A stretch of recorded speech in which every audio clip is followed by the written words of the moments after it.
Start करनी पू दोबारा करो। ठीक है चलो। हाँ जी स्टूडेंट्स, आज आप एक स्टोरी पढ़ांगे। ठीक है, चलाक बंदर। ध्यान नाल सुनना ते मैं तुम्हें ਇਹਦੇ ਵਿੱਚੋਂ क्वेश्चंस भी पुट कर सकती हूं। ठीक है, एक आओ पढ़ो भी ते सुनो भी। किसी नदी के किनारे एक बहुत बड़ा पेड़ था। उस पर एक बंदर रहता था।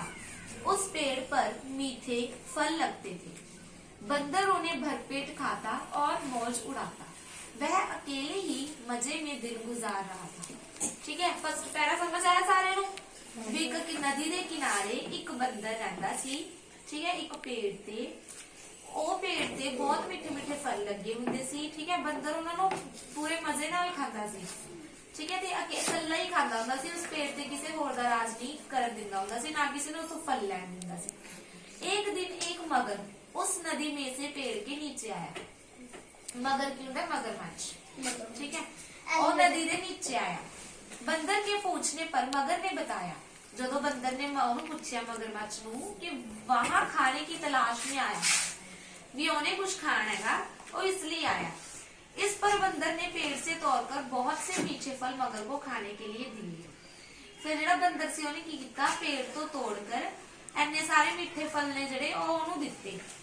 इस तरह बंदर और मगर में दोस्ती हो गई। दोनों एक दूसरे के पक्के दोस्त बन गए। अब मगर हर रोज वहां आता, दोनों मिलकर खूब फल खाते। आंदा मगर से जो नदी के ऊपर आ जाता, बंदर पेड़ पे हुंदा सी, तो दोनों जाने बहुत फल खाया करते सी। बंदर भी एक दोस्त पाकर बहुत खुश था।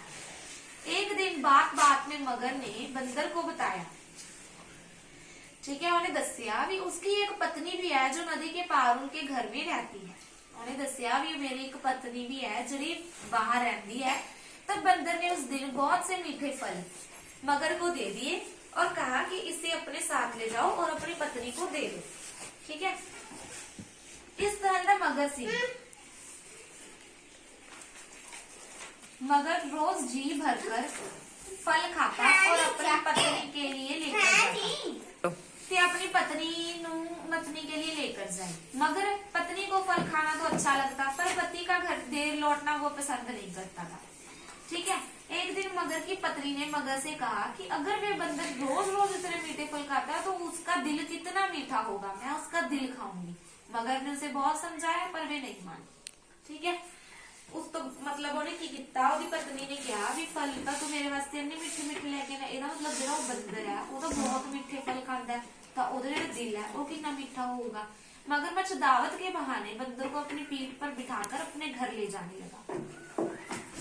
ठीक है, और जो घरे ले जाने लगा तो नदी बीच में उसने बंदर को अपनी पत्नी की दिल वाली बात बताई।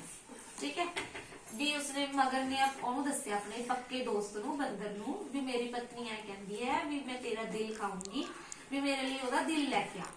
वे उसे हिफाजत पर पेड़ पर रखता है। इस पर बंदर ने कहा कि वो तो अपना दिल पेड़ पर ही छोड़ आया है। तब बंदर ने की किया, उन्हें चलाकी नाल काम किया भी जेड़ा मेरा दिल है वो तो मैं पेड़ ते ही छड्ड आया।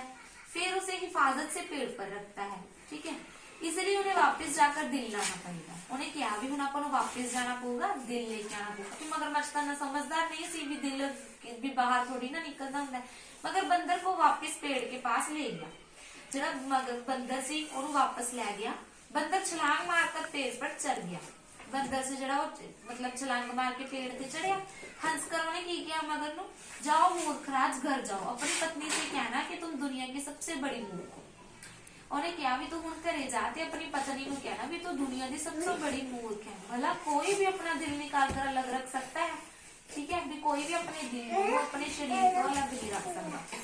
इससे सीख की है कि बंदर ने इस समझदारी से हमें पता चलता है कि मुसीबत के वक्त हमें कभी भी धैर्य नहीं छोड़ना चाहिए। ठीक है, जो भी अपने तो कोई मुसीबत आती है अपन हौसला कभी नहीं छोड़ना चाहिए। ठीक है, समझ आई सारा स्टोरी? ठीक है।